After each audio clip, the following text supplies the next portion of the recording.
case on the remarks. Remember, Rahul Gandhi had earlier said that it's bizarre to ask me to apologize in the Modi surname case. Today, the Supreme Court has taken up the case that has reached the apex court at the moment. They are now dictating the order. Let's take this across to my colleague Pallavi Ghosh, who's joining us on the broadcast.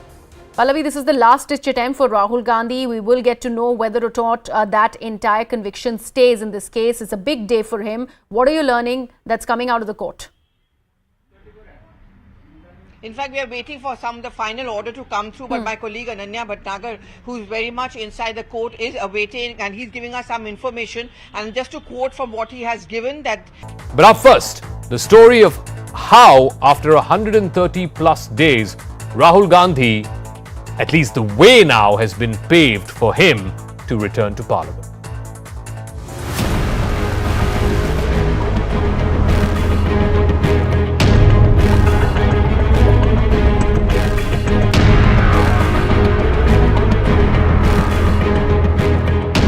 आज नहीं तो कल, कल नहीं तो परसों सच्चाई की जीत होती है। मेरा रास्ता तो क्लियर है, मुझे क्या करना है, मेरा क्या काम है, उसके बारे में मेरे दिमाग में बिल्कुल क्लैरिटी है। डेमोक्रेसी की जीत हो गई, संविधान की जीत हो गई, सत्यमेव जयते। हम अब संसद में उत्सुकता से जनता से जुड़े मुद्दों पर श्री राहुल गांधी को और श्री राहुल गांधी की बुलंद आवाज सुनने के लिए तैयार हैं। फिर से चलेगी सवालों की आंधी जब संसद में लौटेंगे Rahul Gandhi. Conviction in law doesn't mean that he's not a convict, but it does mean that the consequences of his conviction are postponed to a future day. But he's still a convict.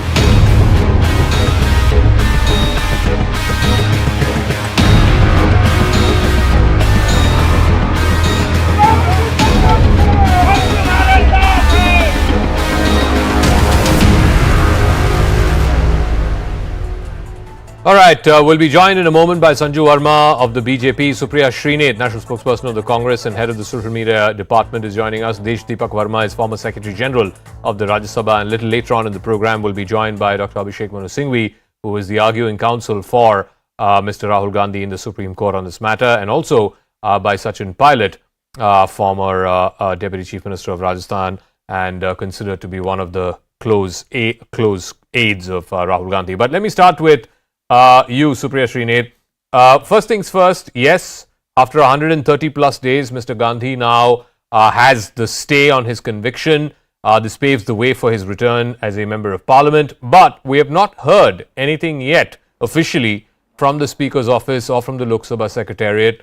Are you hopeful that Mr. Gandhi will be reinstated as MP? All right, we'll go back to Supriya in just a moment. But Sanju Verma is joining us. Sanju Verma, this is a big reprieve for Rahul Gandhi and a big blow for the BJP after having said that Mr. Gandhi does not deserve to be an MP after what he said about all Modis being thieves in his comment in Kolar in 2019. How do you respond?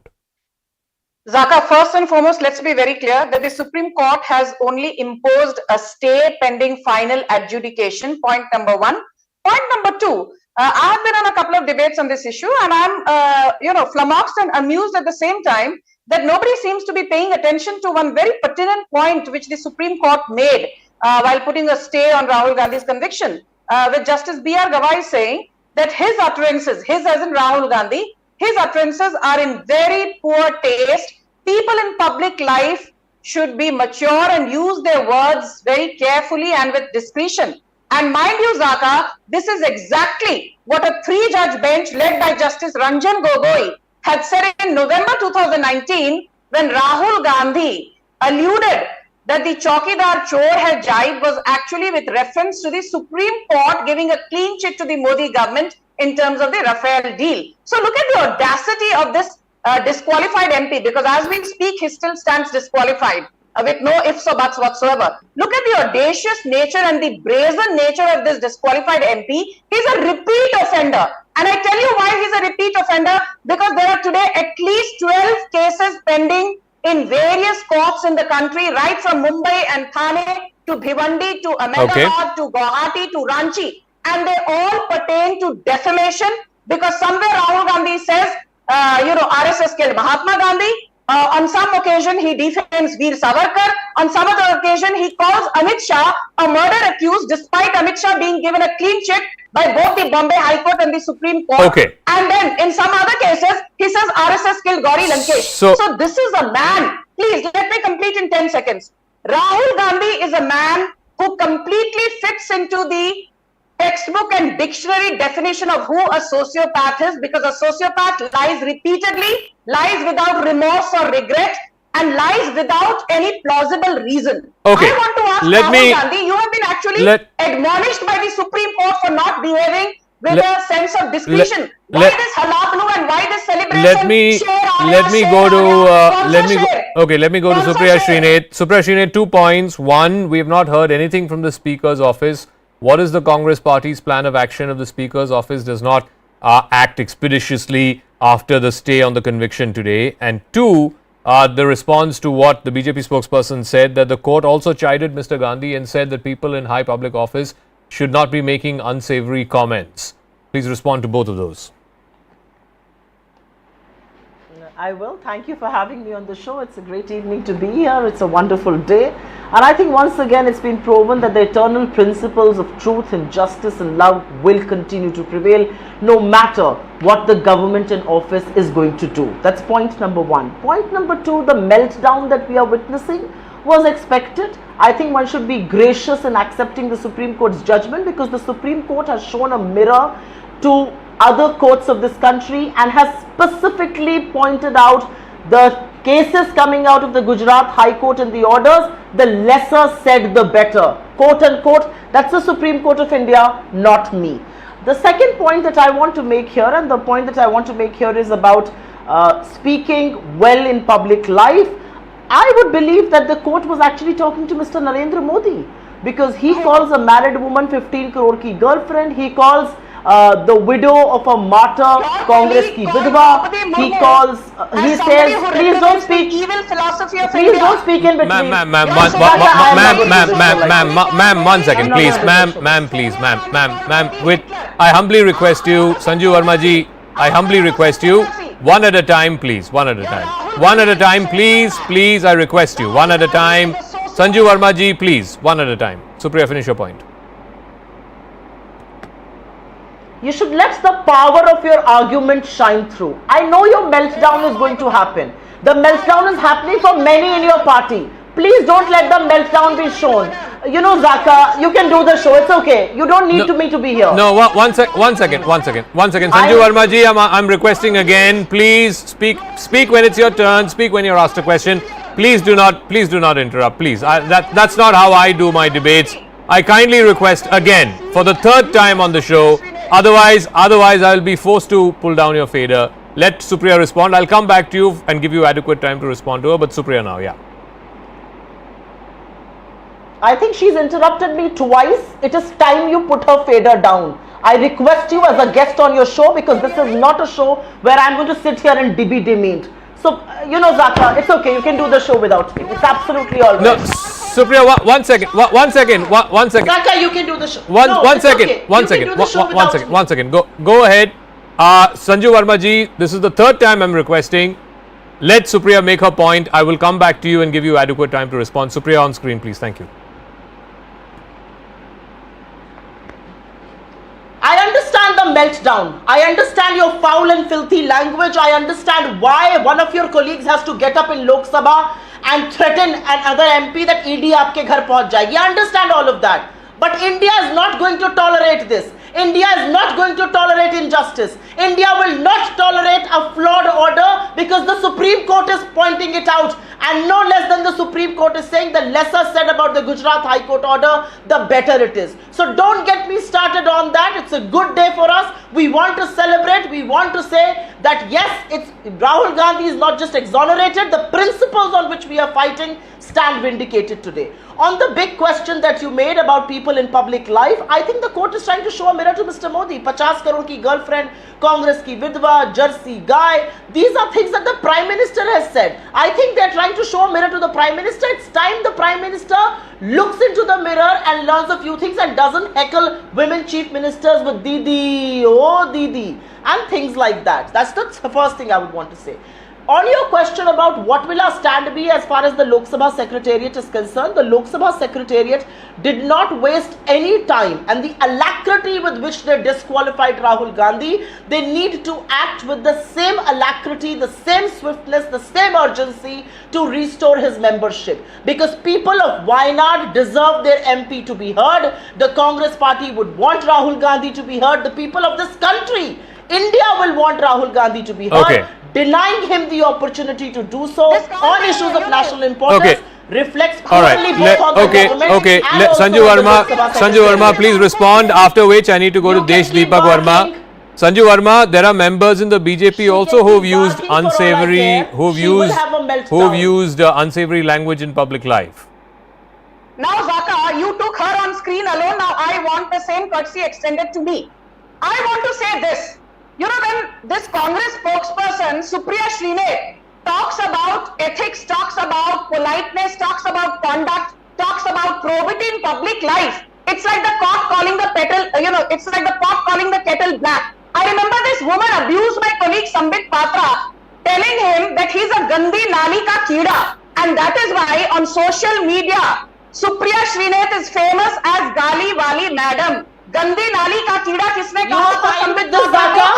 You are absolutely fine with Gandhi this. Nali ka Keeda. Zaka, I need my time. Why is this uncouth abusive? वो है गंदी नाली का कीड़ा, वो है गंदी नाली का कीड़ा.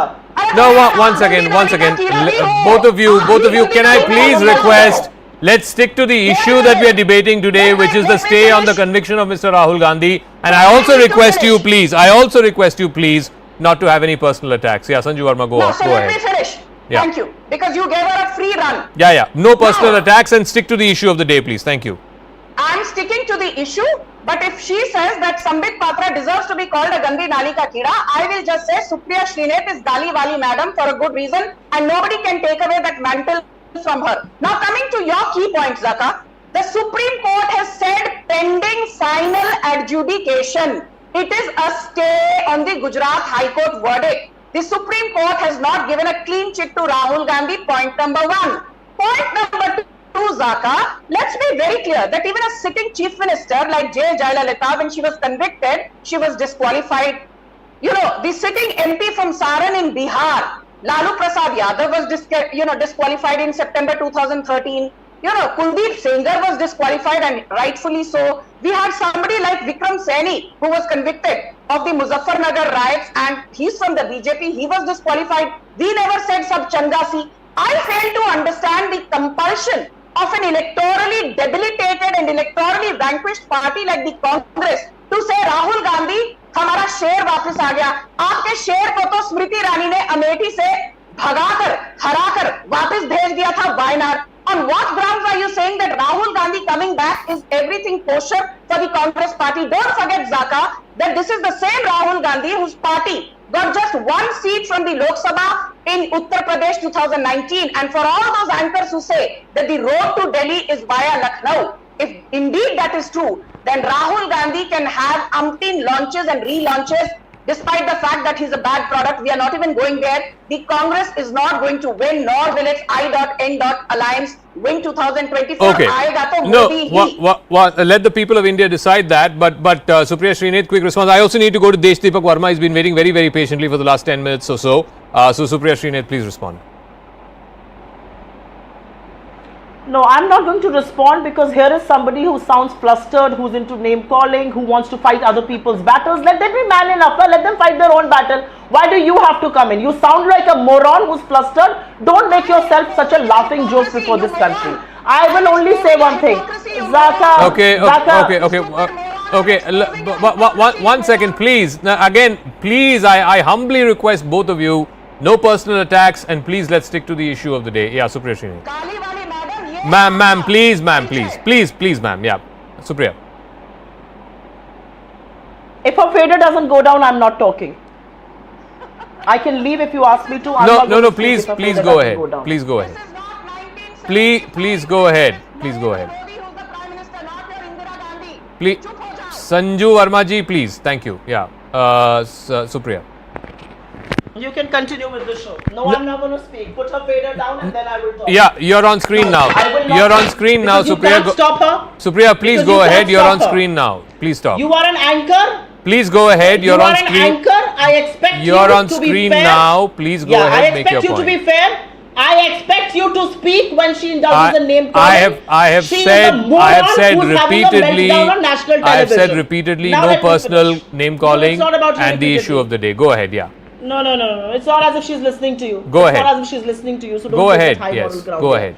The reality is that the Modi government did not leave a stone unturned, hatched an entire conspiracy to keep Rahul Gandhi out of parliament when he exposed the unholy nexus between Narendra Modi and Gautam Adani and the whole scam that brewed there. The reality is that the government was complicit in finding a case. It was a fixed match where they went looking, shopping for a case where he could be sentenced to 2 years of imprisonment. If it was 1 year, 11 months, 29 days, his qualification, he would have stayed an MP. And that's exactly what the court has said. The court has questioned the Gujarat High Court, the two lower courts, and asked, why have you given? What is the plausible reason? Who is the aggrieved party here? Not the 13 crore people who use that surname. Who is the aggrieved party here? And what cases are you talking about? Those 13 cases have been filed by BJP workers all across the country. And just because you are going to sit here on your moral high horse and pontificate and sit on this pulpit, 1 second, you think just by accusing people will become liable to punishment.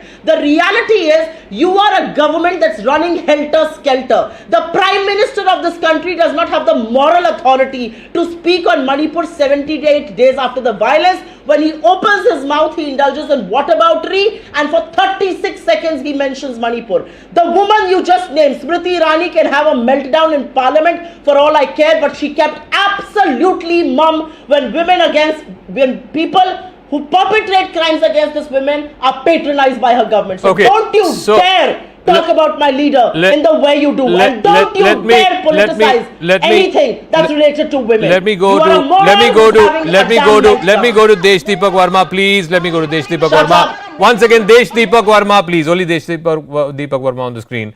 I want to know from you, sir, what is the legal precedent here as far as the Lok Sabha Secretariat is concerned? Because so far, officially at least, we've not heard anything from the Speaker's office. The only case that we can sort of go back to, I believe, was the case of the Member of Parliament from Lakshadweep, Mohammad Faisal, who again had a conviction. The conviction was stayed by the Supreme Court. But despite the stay on the conviction, I believe the Speaker's office, the Lok Sabha Secretariat, took almost 2 months to reinstate him as Member of Parliament. What is the legal precedent in such a case, and how long do you reckon it will take before Mr. Gandhi is reinstated as MP?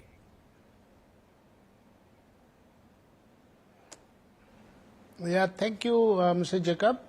Firstly, let me clarify that as an apolitical person, I would state the rule position and would not like to be drawn into any kind of a political debate on this. Sure. You see that one about the disqualification, the rule position is very clear that the moment the court orders come, the disqualification is automatic if the punishment is for more than 2 years, 2 years or more. So disqualification is automatic, and this happens immediately. That is why the last time the trial court's order came on 23rd of March and 24th of March he was disqualified. Now, when this order has been now stayed by the Supreme Court, both the orders of conviction and orders of disqualification, it is obvious that those orders will have to be taken back. But there is a specific order which has to be issued by the Lok Sabha Secretariat with the approval of the Speaker. That there is no time limit prescribed, but I presume that this will be done very soon. The case that you mentioned of that Lakshadweep MP Mohammad Faisal, I think it is correct, because the last time when in March the trial court orders came in case of Mr. Rahul Gandhi, and then some people had pointed it out, and it was found that those orders have not been issued, and eventually the orders were issued. But having said that, I would like to say that this is definitely the discretion of the Honorable Speaker, and I presume that after the Supreme Court's order is submitted by the concerned MP, that is Mr. Rahul Gandhi, to the Speaker, and he in fact submits an application along with the copy of the Supreme Court judgment, then Honorable Speaker would take a call on this and he'll pass an order. So I just want to be very Monday, clear. It will be on Tuesday, or maybe. No, I just want to be very clear on what you're saying. So you are saying it looks less likely that the Speaker's order to reinstate Mr. Gandhi as MP would come in the next few days, in a way that he'll be able to take part in the debate on the no confidence motion next week. I believe the debate has been slated from the 8th to the 10th. In your experience, the order from the Speaker's office may not come as quickly as the 8th of this month. Is that what you're saying? No, I'm not saying that. I'm not saying that. I'm not privy to what is being discussed and thought about in the Lok Sabha Secretariat. Sure. As I told you right in the beginning, I'll state the rule position. The rule position is that the moment the judgment of the Honorable Supreme Court is submitted to the Honorable Speaker is under obligation to act upon that, and it will take a decision. It can be anybody's guess. I can't make a guess. But there is no time limit, you're saying. It could be a week, it could be a month. There is no time limit which is prescribed. There is no time limit which is prescribed. In case of the disqualification order, it says in so many words that takes effect immediately. Okay. So I'm not saying, I'm not even suggesting by any remote chance. So, yeah, okay, I got it. Yes, I think you make a fair point. It's a very important clarification. There is no time limit imposed on the Speaker's office or the Lok Sabha Secretariat as far as the reinstatement is concerned. And the last big case that happened was the Lakshadweep MP, in which it took 2 months for the Speaker's office to reinstate him and his MP-ship. So I'll give the final word. I'll give the final word, 1 minute each, to Supriya and to Sanju Verma. Supriya, so you heard from what Mr. Verma said. What will the Congress party do if that is the case? No, that's not the case, and with all due respect to Mr. Verma, it's important to point out here that the Lok Sabha Secretariat acted with great alacrity, and within 24 hours his membership was revoked. He was disqualified. No, he's saying that's the law. Exactly with that same. He's saying that's the law. No, that's not the law, and I'll tell you why. Let me tell you, even the Lakshadweep example that all of you are quoting, 2 months, yes, they did not do anything. The moment Abhishek Manu Singhvi was also Mr. Faisal's lawyer, and he did go and tell the Lok Sabha Secretariat, he read saying, the Supreme Court has given a verdict, if you're not going to act, we will go in contempt against you. That very afternoon, his membership was reinstated. So the reality is, what is this, Zaka? Oh, okay. I mean, what is last 30 seconds, Supriya. After that, Sanju Verma, and then I'm wrapping the debate. I've got to go to the other guests who are joining as well. 30 seconds, Supriya, please conclude, and then Sanju Verma after that. Yeah. The reality is that Mr. Modi will find it extremely difficult now to appear in Lok Sabha. He has already been running helter-skelter. The Manipur debate is on, and Rahul Gandhi, who's the only politician who has gone and visited people in relief camps, spoken to all communities, has every business to talk in the house. Okay. It will now be the Lok Sabha is up to test, and also the Secretariat. You can keep having a meltdown, you can keep acting like a moron on national TV, Sanju but the Verma, reality is this country has a constitution and we function with that. It is in the government's interest, it is in the Speaker and Lok Sabha Secretariat's interest to ensure that Mr. Gandhi is quickly reinstated, because otherwise they will simply turn this around politically and say that the government is running scared of Rahul Gandhi and reinstating him, and what he will say on the Manipur debate, on the no confidence debate. They are absolutely scared. Sanju Verma, that question is to you. Final word. I'm wrapping up after this. Yeah. No, because you have to take me on screen. Like you are on screen. You are on screen. Go ahead. Give her up. I want to be the only one on screen. Yes, ma'am. You are on screen. Yes, you are the only one on screen. Go ahead. Yes. So now let me tell, Zaka, without getting personal, I will not call Supriya an ugly bully or a moron, but I have this to say. She mentioned about, Manipur and blah, blah, blah. Tell me honestly, has Rahul Gandhi, who says मैं नफरत के बाजार में मोहब्बत की दुकान खोलने आया हूँ, has this man visited a minor who was brutally gang raped in Bhilwara? Has Priyanka Vadra, who says लड़की हूँ लड़ सकती हूँ, has she visited the two teenage sisters who were brutally gang raped? One of them is 7 months pregnant in Alwar. Has Rahul Gandhi visited the horrific Karoli gang rape victim? Has Rahul Gandhi visited the horrific Jodhpur gang rape victim? He comes and gives a bhashan on Mohabbat ki dukaan. Let me remind through your channel that what is happening in Manipur today is also a legacy issue because an incompetent Rajiv Gandhi signed the Assam Accord of 1985, signed the Mizo Accord of 1986, signed the Tripura Accord of 1988, but did not give indigenous rights to any of the indigenous communities, be it Assamese, be it the Mizos or be it the Tripuris. So for the Congress to sit here and give a bhashan on the Northeast, and for this ugly bully called Supriya Srinath to lecture me on morality is a bit too rich. All right. I just have one last point to make. The Supreme Court called out the bluff of Rahul Gandhi by saying he lacks the maturity. He has to be more careful. He's not fit to be in public life. Now take that.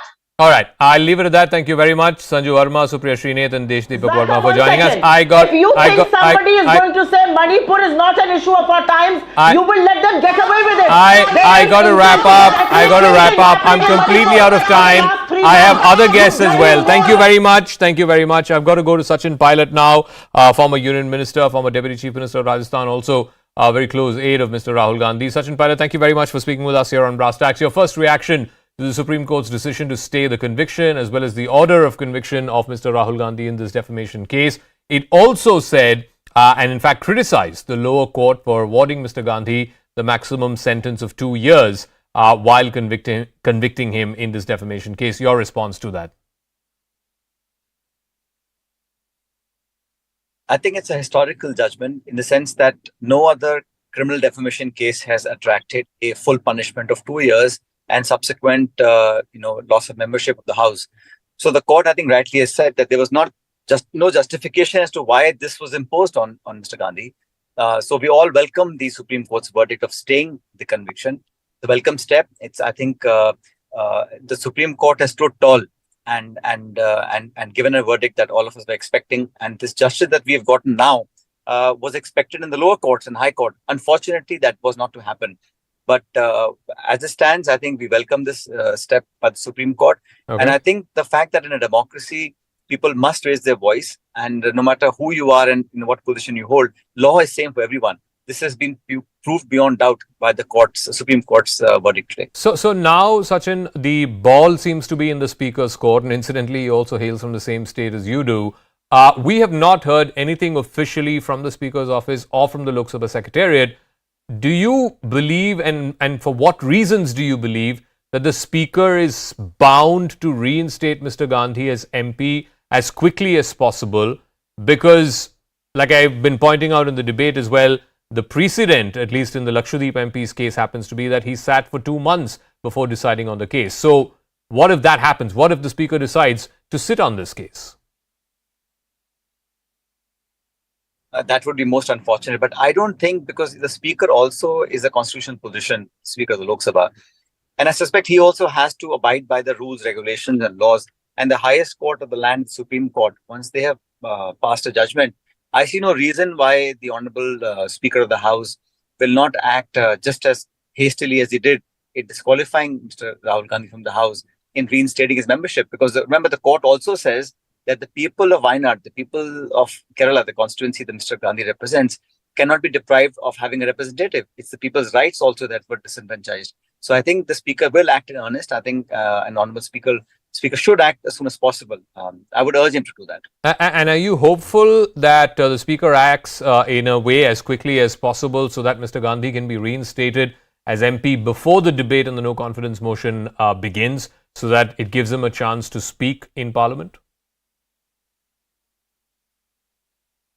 Well, I certainly hope so, while I can't speak on behalf of the Speaker. But now that the court has said that the conviction has been stayed, I see no reason why the Honourable Speaker will not reinstall Mr. Gandhi as a Member of Parliament in the Lok Sabha. Because the Speaker, I think, himself understands the rules and the legal at all. So I think very soon we'll have Mr. Gandhi back in the Lok Sabha. And hopefully before the debate on the All right. Sachin Pilot, it's always a pleasure speaking with you. Thank you very much, the former Deputy Chief Minister of Rajasthan, on his thoughts on the decision today by the Supreme Court. Also joining us now is one of the top legal eagles of the country. In fact, a member of Parliament from the Congress Party, and also someone who represented Mr. Gandhi both in the High Court as well as, of course, in the Supreme Court. Abhishek Manu Singhvi. Thank you very much, Dr. Singhvi. Big relief for your client and your leader, Mr. Rahul Gandhi from the Supreme Court, staying his conviction today. Do you believe this now paves the way for his membership of Parliament to be reinstated? Do you believe the Speaker has any elbow room to take his own sweet time while deciding this case, or does this now become ipso facto after today's judgment? I don't see any scope for using words like pave the way and has to take time. There is a judgment of conviction which led to a disqualification. The entire total and only basis of disqualification is admittedly that judgment. That has been stayed. The conviction has been stayed as required by law. The consequence necessarily has to go. When the foundation is gone, how can the imarat, how can the building stand? And secondly, if you took all of 24 hours to evict me earlier, please take 48 hours and at least reinstate me. There is a grace in democracy. There is a certain give and take in democracy. It is not a question of personal vendetta. Here is a man who has been reinstated by the court. Why should you delay? What kind of complex legal opinion do you require for making this decision? No, so the moment the order is there, a certified copy of the order is supplied, which I'm sure will be done tonight or tomorrow. There is absolutely not a moment's delay required to hold him back. But what gives and all you the consequential benefits of being a member of Parliament? What gives you, Dr. Singhvi, what gives you hope that this decision by the Speaker to reinstate Mr. Gandhi as MP will happen before next week, before the debate on the no confidence motion will begin next week in the Lok Sabha, in a way that it gives Mr. Gandhi a chance to speak during the course of that debate? The precedent at least seems to be that the Speaker took at least a couple of months in the last case to decide on the revocation of disqualification. This question you have to address to the Honorable Speaker. This question you have to address to those who manage this. To my mind, it can be done tonight. It can be done tomorrow. It can be done on Sunday. Certainly, it can be done on Monday. It is nothing but consequential.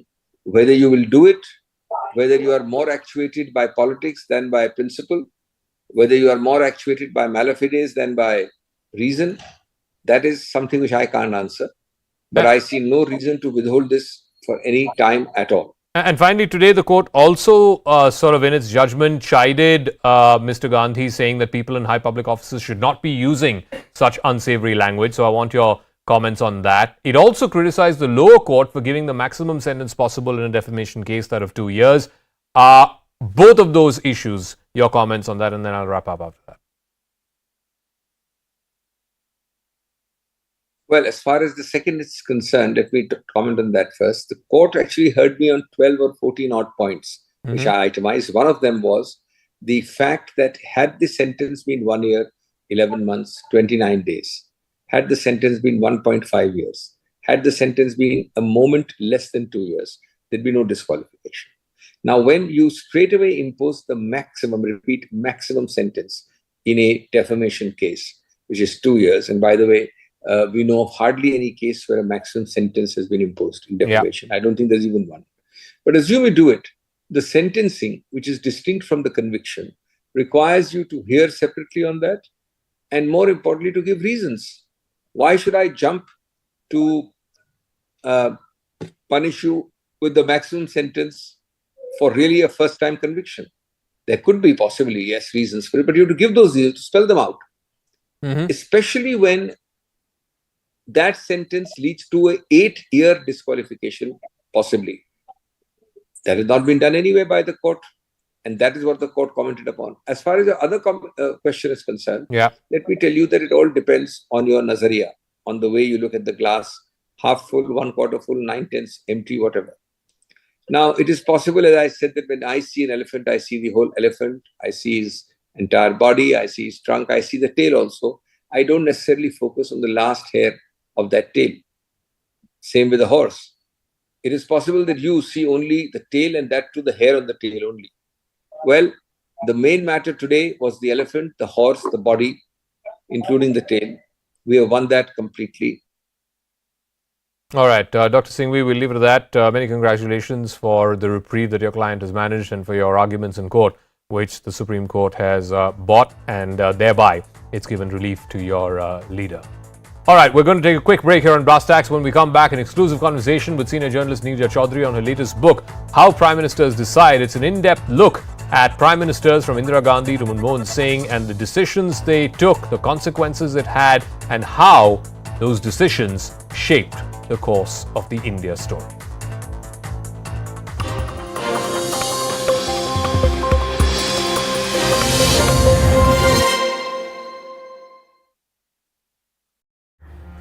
According to what he's reporting is that the court has said that an appeal filed by the appellant is pending in the Sessions Court, and so far as the stake of conviction and sentencing is concerned, we have considered some factors. So we're just going to wait for what Ananya has to give us some more. But it's certainly going to be a very, very big day for Rahul Gandhi. His political future also hinges on this. Remember, consistently Rahul Gandhi's lawyers have made the point that he never actually said anything against any community. He was talking specifically in the context of Lalit Modi and Nirav Modi, both of whom do not belong to the OBC community. And second, the punishment given out to him is in far excess of the so-called crime. If you remember the last hearing which took place in Supreme Court, Rahul Gandhi through his lawyers had clearly made the point, I am not going to be apologizing because I have not said or done anything wrong. What does it really mean? In case the conviction is scratched, he could be reinstated as a member of parliament. So far, no by-elections have been declared from his constituency of Wayanad, and therefore his political future hinges on this. In case his conviction is not scratched, then he can no longer contest elections for at least 6 years, which means at least for 6 years he doesn't enter parliament, and that will always be like a sword hanging over his political future. Also, Pallavi, the Supreme Court had earlier made a remark that why was a maximum sentence in this particular case was given, because defamation really attracts a 2-year of maximum sentence, and that was slapped to Rahul Gandhi. All of that is being considered today. Of course, like you're mentioning, this is a big attempt and a big day for Rahul Gandhi. It's practically going to be defining his political future, and that there are constant deliberations that are coming out of the court, and from what our colleague Ananya has been reporting. What can we expect today? So there's more information which is coming in, and this is okay, Supreme Court stays the conviction of Rahul Gandhi. That's the big news which is coming in. Ananya Bhatnagar has just got this news for us. This is a big breaking news, yes. A huge relief for Rahul Gandhi.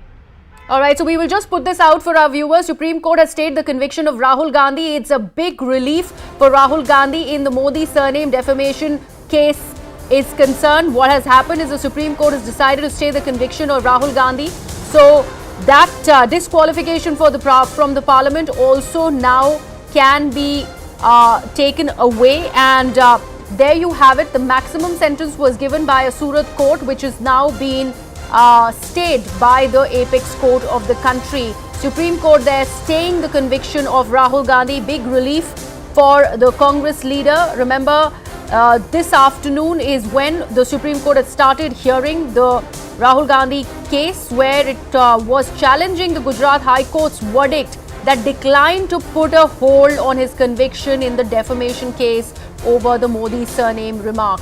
Earlier this year, Rahul Gandhi was disqualified as an MP for his comments that were linked to Prime Minister Narendra Modi. Remember, he had made those comments while he was in Gujarat 2 years ago, in 2019 in fact, and that defamation case was filed from I believe in Bihar, and that's where in Gujarat, and that's how the case really reached the Surat courts. And after initially onwards that this is the maximum punishment to disqualify Rahul Gandhi from the Lok Sabha.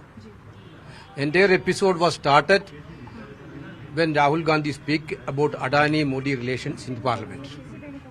Now, Supreme Court also, I think, in the interim judgment, granting stay, conviction stay, they also telling that this maximum punishment is actually something to disqualify. Are you also happy with that order, sir? Definitely, you know that we are believing the legal procedure of this higher system. What we got from Gujarat, this is totally a different verdict. Sir supreme court की ओर से आज जो राहत मिली है राहुल गांधी को, लंबे समय से कांग्रेस पार्टी मांग कर रही थी, क्या कहना है सर आज जो ये वर्डिक्ट आया है सुप्रीम कोर्ट का? We will, our spokesperson will give details. Don't worry. First reaction is already we are welcoming this decision of stay of conviction. Thank you so much, sir. All right, so that was the first reaction from... My colleague Ananya is now joining us live from outside the court premises. Ananya, there's a big piece of news for Rahul Gandhi and the supporters of Rahul Gandhi and the Congress party. Next step is that he's going to be reinstated in the parliament. But right for now, the apex court staying that conviction of Rahul Gandhi that was held by all the other courts, the Gujarat High Court and before that the Surat Court. Just take us through all of that that has happened inside the apex court today.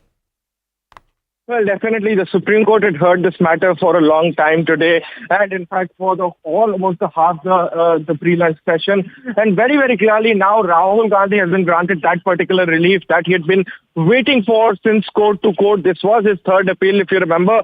First it was rejected by the Gujarat Sessions Court and then by the High Court itself. And in fact the District Court had also refused to stay his conviction in that particular case, though a suspension of sentence was granted. But now finally that relief comes in for the former Congress president. Now what does it mean for Rahul Gandhi? Number one is that he can go back to the Lok Sabha Secretariat and say that, you know, since my conviction has now been stayed in this particular case, please reinstate me as a...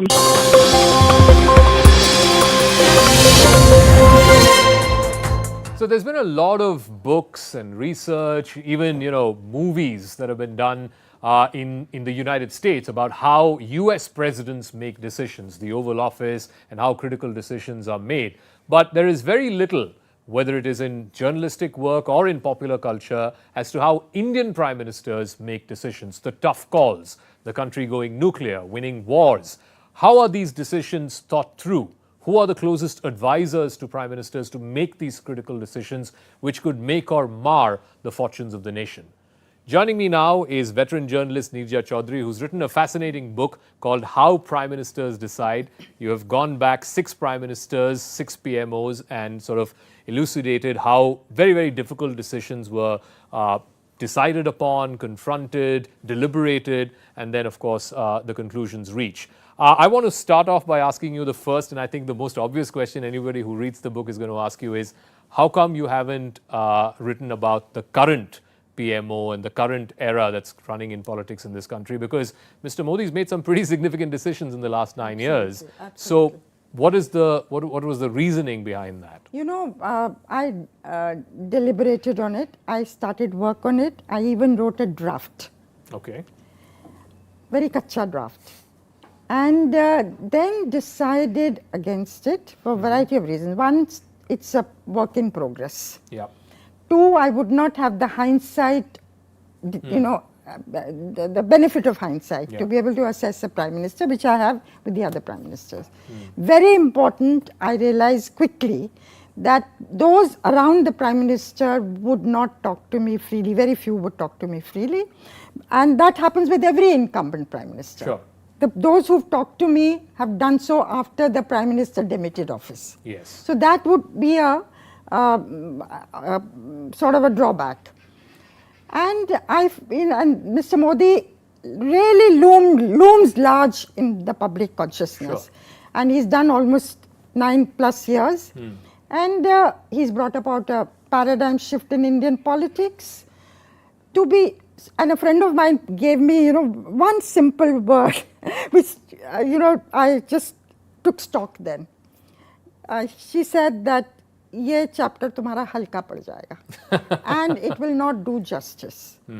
Therefore, it needs a different, you know, either more people need to talk to me and be ready to talk to me, or I have to wait for the future. Yeah, and therefore, it's with great difficulty I came to this decision, but I have done an epilogue. Okay. No, the reason why I was curious to know about that was because he has made some pretty, you know, big decisions. Article 370, demonetization, the surgical strikes, Balakot, etc. And the sort of prevailing perception about this PMO is it's very closed, maybe one or two advisors at best, politically maybe Amit Shah, when it comes to bureaucrats, very, very close-knit set of bureaucrats, and that this PMO does not necessarily, that old Darbari culture that they say was fomented when the Congress was in power and journalists had access and so on and so forth. Was that one of the constraints as to why you didn't write? Because your book would have sold more had you written about the current Absolutely. I still hope, that little epilogue will interest people. And I start off the epilogue by quoting Dr. Karan Singh. Okay. Who said that what I'm saying to you, the Prime Minister may not admit, but he's compared normally to Indira Gandhi, but he should be compared to Jawaharlal Nehru. And that he would like to be remembered, even though he would not admit it, and to surpass Nehru. And then, why so? What are the comparisons? What are the differences? I just touch upon it. Okay. So, isn't that counterintuitive? Because obviously over the last 9 years, the one historical figure they have attacked most, I would presume, is Nehru, right? Therefore, Karan Singh's remarks, who've seen every Prime Minister and worked with them, is very interesting. So, a little bit of that I have looked at, know. But it's not like putting a decision, as you say, 370, demonetization, putting them, they need to be put under the microscope, how this Prime Minister actually took decision. Now, Mr. Narendra Modi has taken a leaf out of the book of several Prime Ministers, but he's entirely different in many other ways. He's continued, as far as Narasimha Rao, he's continued the policy of liberalization. Look at Mandal, brought about by VP Singh, empowering OBCs. Had Mandal not taken place today, the BJP might have continued as a Banya Brahmin party. True. The Prime Minister is an OBC today. And going down to most backward, Mahadalit, Pasmanda Muslims. So power is devolving to these groups which have been on the peripheries. Or had Manmohan Singh not done the Indo-US nuclear deal, then the strategic relationship with the US, which the Prime Minister has carried forward, and the recent visit showed that, might not have gone to that extent. But where he's different is he thinks very grand. The one word that you associate with him is bhavya. And I quote him saying to some people who wanted to ask how to do this building or whatever, he said, whatever you do, it has to be bhavya. Whether it's Sardar Patel's statue or the new parliament. Now you can agree, disagree. Madison Square Garden, reaching out to the Indian diaspora in a big, big way. And I also say that once he said to somebody that हमारे देश में काल्पनिक दरिद्रता है. What does that mean? Creative? It means, we don't have the imagination to do, think big and do things big. A poverty of imagination. Not a poverty, but I suppose you can call it that. That we got to think big. Now he can be faulted for not detailing those big ideas enough. Demonetization, wanted to end black money, but then they had to pass 250 orders after that, revising. So there can be criticisms on that. But where, the paradigm shift is, you have where the Congress ruled for that many decades, today it's the BJP in power, and moving towards at least a Hindu Rashtra. So that paradigm shift of what he represents and the core agenda of the RSS BJP that he is implementing. So that is the difference, of course. So let me come to the book, and of course a lot of the book is about Indira Gandhi, and obviously she was a colossal figure. There was a time in the 70s after the Bangladesh war, she was elevated to the status of Ma Durga, and then she could have walked on water practically, but then she went ahead and imposed emergency. So tell us, was that something that from the people closest to her at that time, who you've spoken to, did she ever regret that? Did she ever think that that was a wrong decision, or was she just being politically expedient, because after the Allahabad High Court, which disqualified her, the order that disqualified her, she felt there was no other way that she could stay on other than impose an emergency? Or was the decision by somebody else, by her advisors, by Sanjay Gandhi? You know, how much influence did that have? Siddharth Shankar Ray and Sanjay Gandhi are believed to have influenced her. That's all very well documented. Yeah. Many books have been written on it.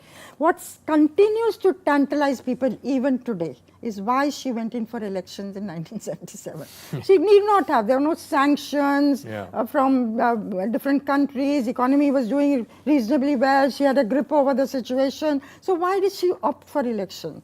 And did she, of course the IB told her you will get 340 seats, etc., etc. But no prime minister really goes by the IB's, whatever they say about election money.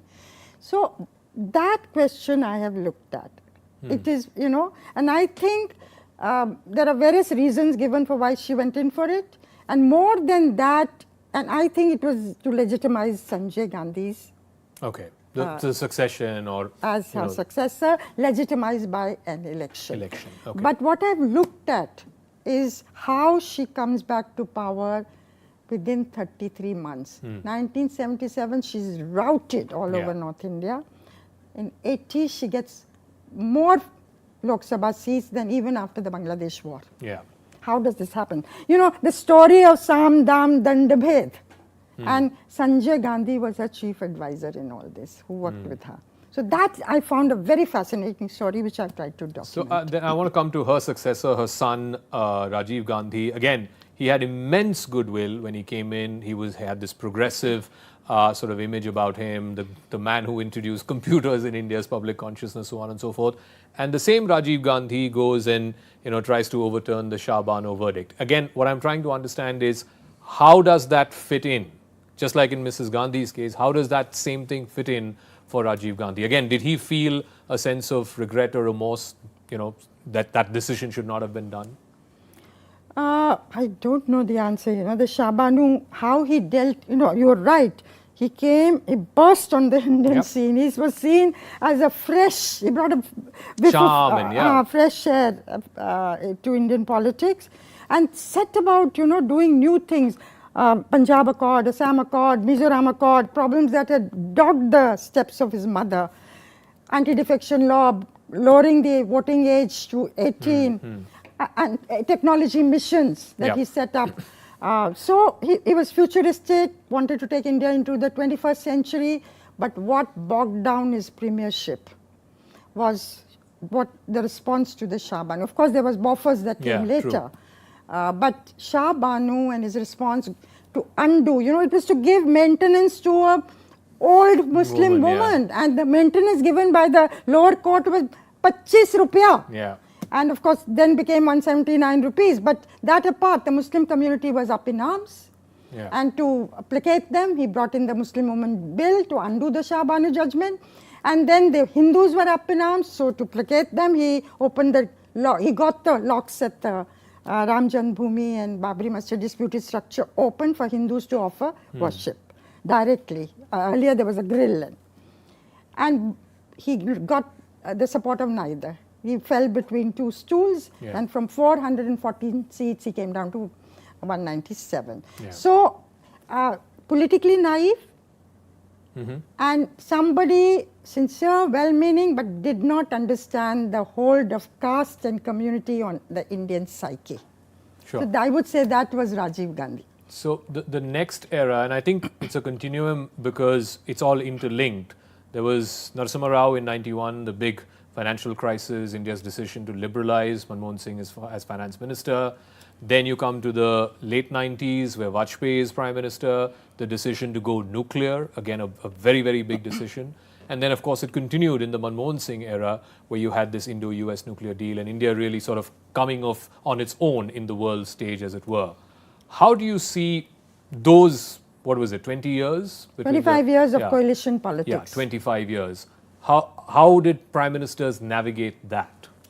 It's very interesting, the coalition era. Of course, there are what you call the khichdi governments, the pulls and pressures of smaller parties, regional parties. Mr. Vajpayee was within the first month of premiership. People said, what's happened to his smile? the famous Vajpayee smile. So all that was difficult, and yet major decisions were taken. Okay. Even Narasimha Rao's government was a minority government. Correct. And then he broke parties and made it into a majority government. And of course, you know, the Babri Masjid demolition, which even Rajiv Gandhi's decisions, which spawned the politics of the next 3 decades and led to the rise of the BJP. Yeah. So, or Manmohan Singh, you see.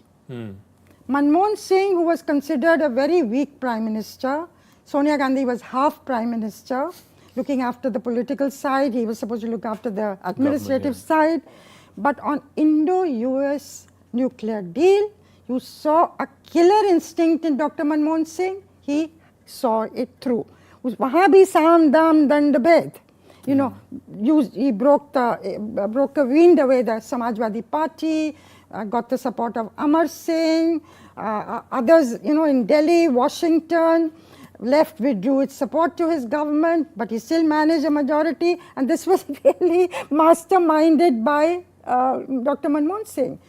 And which, of course, one other thing that made it possible was the rare chemistry between him and George Bush, US President. Sure. Without it, this would not have happened. All right, so I come back to my final question, and this is where I started. And because you've said Samdam Dandabhed a couple of times, I guess nobody in the modern era epitomizes that as much as Mr. Modi does, right? Especially when it comes to winning elections, whether it is state elections. I mean, as they say, from Panchayat to Parliament, the BJP seems to have a grip like no party has had perhaps since the 1970s. How will this era and the decisions he has taken, how will it be remembered? Has the country's politics changed? Yes, the country's politics has changed. You have a completely new breed of people. You know, apart from, you know, opposition is criticizing, you know, one very significant part is the minorities feeling insecure. Now, what the government and this party can do to reassure them is one part of the story. The other thing is the opposition is criticizing them for the you know, attack on the democratic institutions. Otherwise, you know, the kind of, as I say, the hunger for power, the killer instinct that the BJP has shown, 24/7 politicians. I give this example often. 2013, Amit Shah is sent to look after UP. Correct.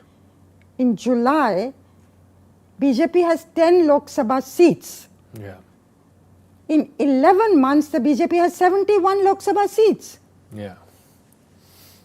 And I know Congress leaders in, you know, the early part of the century, 2002, you met them, they would say what to do about UP. How do we revive in UP?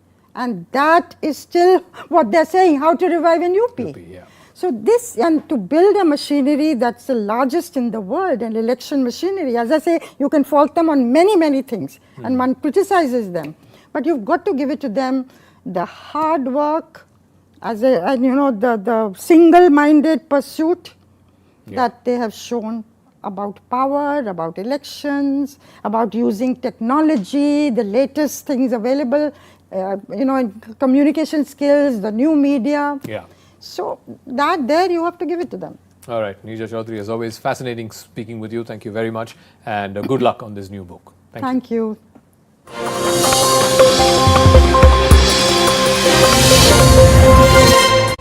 First things first, yes, after 130 plus days, Mr. Gandhi now has the stay on his conviction. This paves the way for his return as a member of parliament, but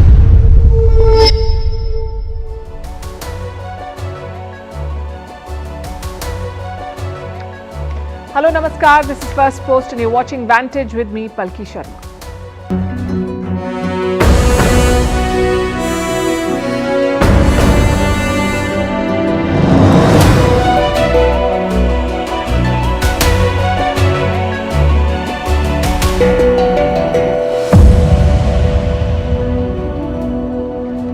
Our lead story tonight is about India's economy. It's making headlines every day with positive projections from various international agencies. The latest one comes from S&P Global. It says India will be a $6.7 trillion economy by the end of this decade. Earlier, Morgan Stanley upgraded India to an overweight economy. What does it mean? What should you make of these projections, and what are the potential challenges? We'll discuss all of this and more. Meanwhile, Russia is running out of military recruits at home, so it is looking at Kazakhstan as a potential hunting ground. A new ad promises a hefty joining bonus from the Russian military. Meanwhile, in China, people are angry. Cities are flooded. The government has passed new orders. They say, forget the people, save the projects first. And the top leadership is holidaying in a seaside town. In Bangladesh, political violence is on the rise ahead of elections. In South Korea, a heat wave is making the government scramble. Will the coup in Niger lead to blackouts in France? And why young people are adopting stuffed toys as babies? That's up ahead. The headlines first. 2 US Navy sailors have been arrested, charged with spying for China. If convicted, these 2 sailors face up to 20 years in jail. Beijing denies any knowledge of the alleged activity and accuses Washington of running a smear campaign.